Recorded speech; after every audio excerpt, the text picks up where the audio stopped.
I'm Logan Crawford, and right now on Spotlight, we're taking a look at the enchanting world of an amazing book. It is called Mousetree, The Beginning, Book One.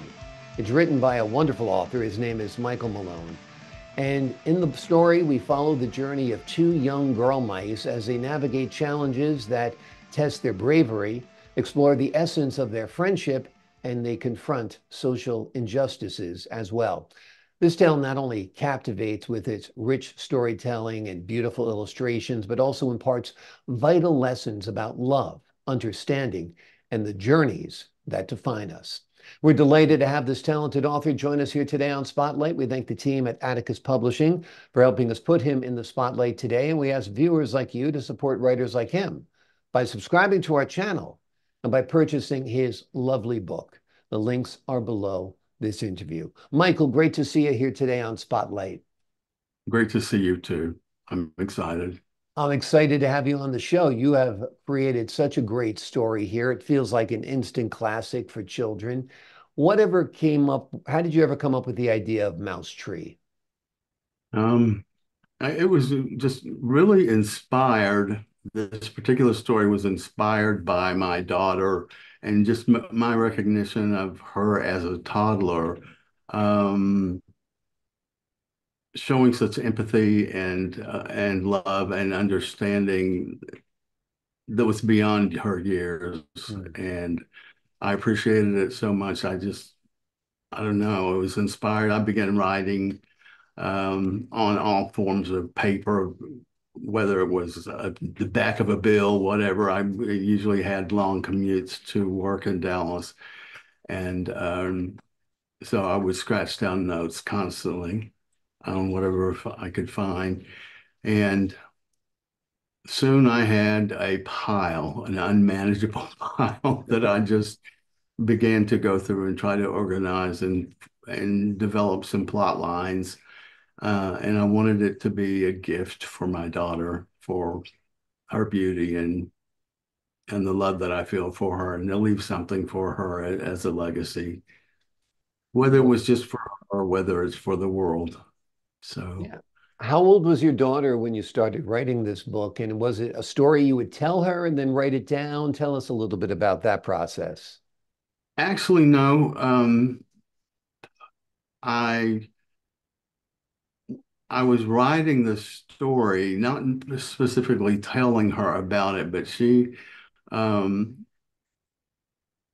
what sparked the whole thing was we lived in a big, huge, old Victorian house, dilapidated, falling down, with hopes of making it into a lovely home, um, which proved to be a project that was beyond my capabilities, actually. But we did live there for 20 years.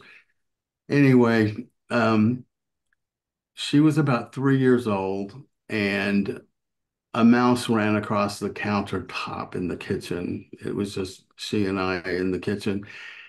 And I just immediately said, "Oh, I've got to get a mouse trap to get rid of that mouse." And she looked at me with terror on her face, like, Mm. "Daddy, she probably has a family."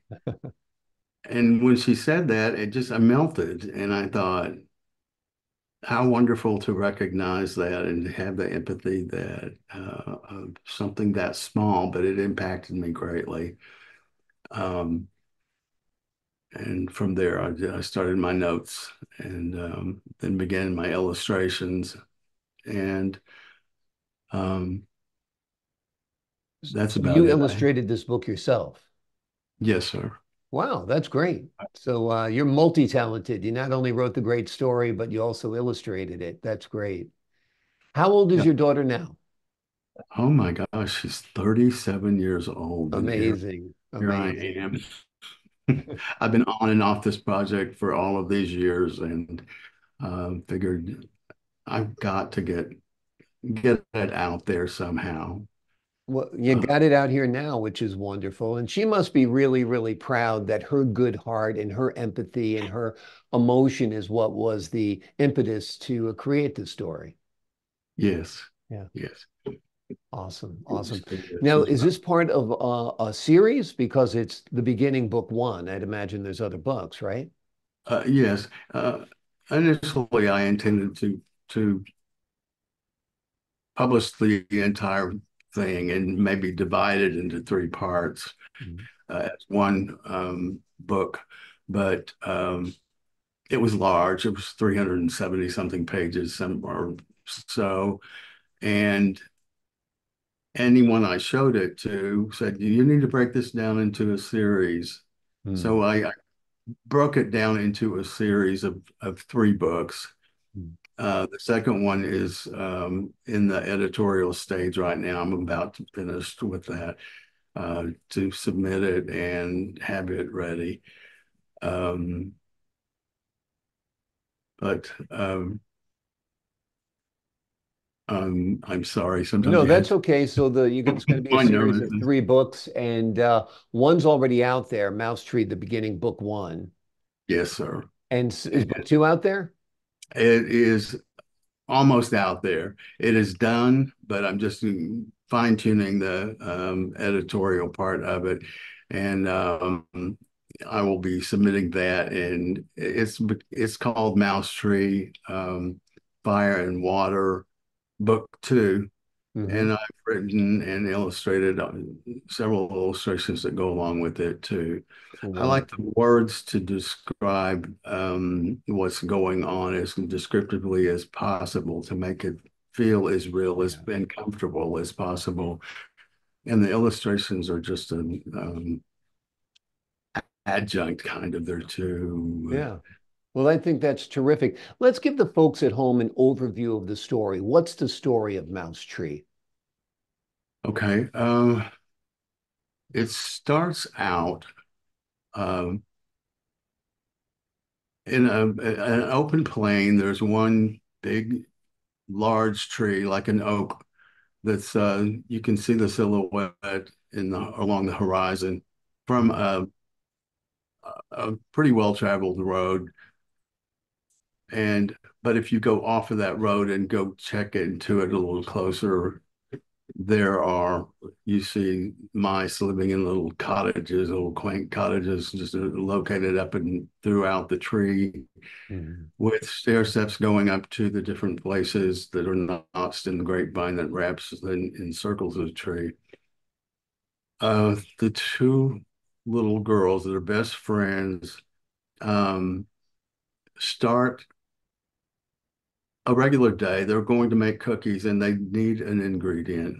And it's a bag of sugar. And there's a store beneath the tree um, where they purchase the sugar, and they hear a sound from the road, a closer road and not well-traveled road.